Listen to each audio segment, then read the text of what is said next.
వచ్చే ఎన్నికల్లో గెలిపే లక్ష్యంగా ప్రధాన పార్టీలన్నీ ముందుకెళ్తున్నాయి. ఈ నేపథ్యంలోనే టీడీపీ, జనసేన, బీజేపీ పొత్తుతో ముందుకెళ్తుంటే జగన్మోహన్ రెడ్డి గారు మాత్రం సింగిల్గా సై అంటే సై అంటున్నాడు. ఎందుకంటే నేను ఇచ్చిన ప్రతి ఒక్క హామీని నెరవేర్చాను, అందుకే నాకు ప్రజలు ఓట్లేస్తారు, ఖచ్చితంగా నేను ప్రజల పక్షాన ఉన్నాను, ప్రజలతోనే నా పొత్తు, నాకు ఎవరితోనూ పొత్తు వద్దని జగన్మోహన్ రెడ్డి గారు ప్రకటించారు. అయితే గత ఎన్నికల్లో 2 చోట్ల పోటీ చేసి ఓడిపోయిన పవన్ కళ్యాణ్ వచ్చే ఎన్నికల్లో ఎలాగైనా గెలవాలని చూస్తున్నాడు.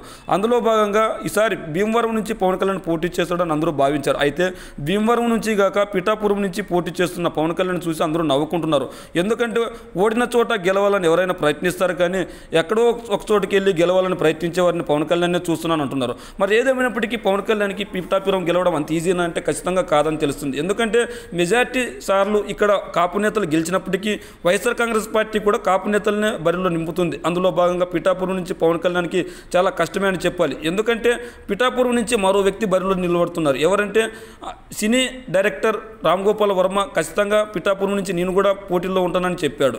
అది ట్వీట్ ద్వారా తెలియజేశాడు. అయితే ఇది ఉన్నట్లుండి తీసుకున్న నిర్ణయం నేను ఆలోచన పూరితంగా తీసుకోలేదని చెప్పాడు. మరి ఈ నేపథ్యంలో పిఠాపురం నుంచి వైఎస్ఆర్ కాంగ్రెస్ పార్టీ తరఫున ముద్రగడ పద్మనాభం గారిని తీసుకొని రావాలని ప్రయత్నాలు చేస్తున్నారు. ఎందుకంటే ఇక్కడ కాపు సామాజిక వర్గం ఓట్లు దాదాపు 90,000 ఓట్లు ఉన్నాయి.